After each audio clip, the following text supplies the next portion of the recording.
ഇങ്ങനൊരു വിഭവം നിങ്ങൾ ഇതിന് മുന്നേ കഴിച്ചിട്ടുണ്ടാവില്ല. കാരണം ഇത് ഞാനായിട്ടുണ്ടാക്കിയ ഒരു റെസിപ്പിയാണ്. അപ്പോൾ ആദ്യം തന്നെ ഒരു 2 അച്ച് ശർക്കരയിലേക്ക് 1 കപ്പ് വെള്ളം ഒഴിച്ചു കൊടുത്തിട്ട് ഉരുക്കിയെടുത്തിട്ട് അരിച്ചിട്ട് വേറൊരു പാത്രത്തിലേക്ക് ഒഴിച്ചു കൊടുക്കാം.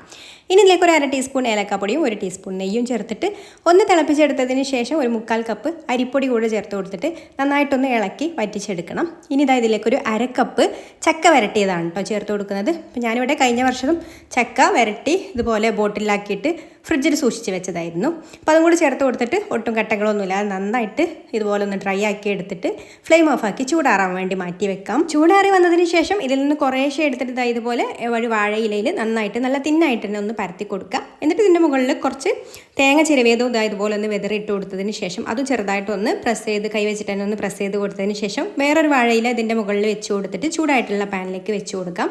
ഇനി ഒരു സൈഡ് റെഡി ആയിട്ട് വരുന്ന സമയത്ത് തിരിച്ചിട്ട് കൊടുത്തിട്ട് വാഴയില മാറ്റാം. വാഴയില മാറ്റിയതിന് ശേഷം പിന്നെ ലോ ഫ്ലെയിമിൽ വെച്ചിട്ട് വേണം കേട്ടോ ഇത് കുക്ക് ചെയ്തെടുക്കാൻ വേണ്ടിയിട്ട്. അപ്പോൾ കരിയാതിരിക്കാൻ വേണ്ടിയിട്ട് മറിച്ചിട്ട് കൊടുത്തതിന് ശേഷം ഇതുപോലെ 2 സൈഡിലും നെയ്യൊക്കെ ഒന്ന് ബ്രഷ് ചെയ്ത് കൊടുത്തിട്ട് തിരിച്ച് മറിച്ചൊക്കെ ഇട്ട് കൊടുത്തിട്ട് ആ ഒരു തേങ്ങയൊക്കെ നന്നായിട്ട് ഒന്ന് മുരിഞ്ഞ് വരുന്നത് വരെ ചുട്ടെടുത്താൽ ഇതാ നമ്മുടെ അടിപൊളിയായിട്ടുള്ള അട റെഡി ആയിട്ടുണ്ട്. നല്ല ടേസ്റ്റാണ് കേട്ടോ ഇത് കഴിക്കാൻ. ആ ഒരു മുകളിൽ ആ തേങ്ങയൊക്കെ ഇങ്ങനെ മുരിഞ്ഞ് നിൽക്കുമ്പോൾ ഒരു പ്രത്യേക ടേസ്റ്റാണ്. വീഡിയോ ഇഷ്ടമായിട്ടുണ്ടെങ്കിൽ ലൈക്ക് ചെയ്യാനും കൂടുതൽ റെസിപ്പീസിന് പേജ് ഫോളോ ചെയ്യാനും കൂടി മറക്കല്ലേ.